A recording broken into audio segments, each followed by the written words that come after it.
திராவிட முன்னேற்றக் கழகத்தின் தலைவரும் தமிழக முதல்வருமான ஸ்டாலின் அவர்கள் கைது நடவடிக்கை மேற்கொள்ளப்படுவதாக தற்பொழுது தகவல் ஒன்று வெளியாகி இருக்கிறது. 2 நாட்களாகவே போதை மருந்து கடத்தல் திமுகவின் மிக முக்கியமான நிர்வாகி ஜாபர் சாதிக் அவர்கள் தலைமறைவு. மேலும் உடனடியாக துரைமுருகன் இவர்கள் அனைவரையும் கட்சியிலிருந்து நீக்கியும் உள்ளார்.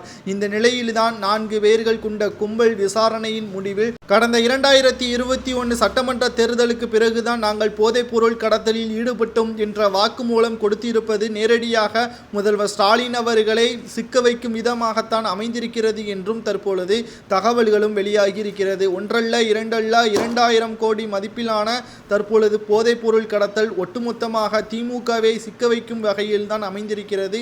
மேலும் உதயநிதி ஸ்டாலின் அவர்களிடம்தான் கடைசியாக ஜாபர் சாதிக் அவர்கள் பேசியதாகவும் தற்பொழுது தகவல்கள் வெளியாகி இருக்கிறது.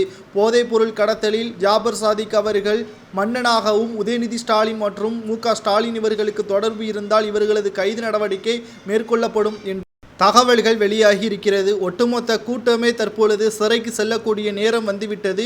மேலும் திமுக ஆட்சியில் அமைந்தால் கொலை கொள்ளை சம்பவங்கள் தான் நடைபெறும் என்றும் இதுவரைக்கும் பேசப்பட்டு வந்திருந்த நிலையில் கள்ளச்சாராயம் முதல் தற்பொழுது போதைப் பொருள் கடத்தல் வரை வளர்ச்சி அடைந்து விட்டது என்றே நாம் கூறலாம். இதிலும் நாம் மறக்கக்கூடாத விஷயம் என்னவென்றால் திமுகவின் முதல்வராக இருக்கக்கூடிய மு.க. ஸ்டாலின் அவர்களின் அண்ணன் மகன் போதைப் பொருளுக்கு அடிமையாகிதான் தற்பொழுது அப்போலோ மருத்துவமனையில் கவலைக்கிடமாக இருப்பதும் குறிப்பிடத்தக்கது. ஆனால் அனைத்தையும் இவர்களுக்கு தெரிந்தே இதை கடத்தி வருகிறார்கள் என்றால் திமுகவினர்கள் பண ஆசை மிக அதிக அளவில் இருப்பது இதன் மூலமாக தெரிய வருகிறது.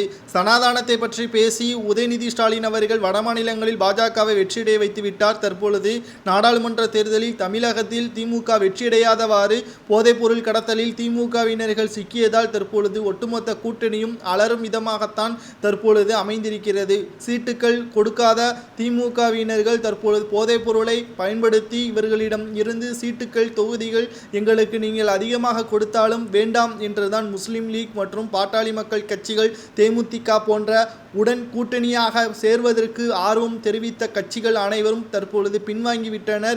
இதே நிலைமை நீடித்தால் நிச்சயமாக நாடாளுமன்ற தேர்தலில் தோல்வி, வருகின்ற சட்டமன்ற தேர்தலிலும் இறுதிக்கட்ட தோல்வி. ஒட்டுமொத்தமாக தமிழகத்திலிருந்து புரட்சித் தலைவி ஜெயலலிதா அவர்கள் கூறுவது போல் அதிமுக இனி தமிழகத்தில் வெற்றியடையும், திமுக 3வது கட்சிக்கு தள்ளப்படும் என்று புரட்சித் தலைவி ஜெயலலிதா அவர்கள் கூறுவது போல் இந்த முறை நடைபெறும் என்றும் எதிர்பார்க்கப்படுகிறது.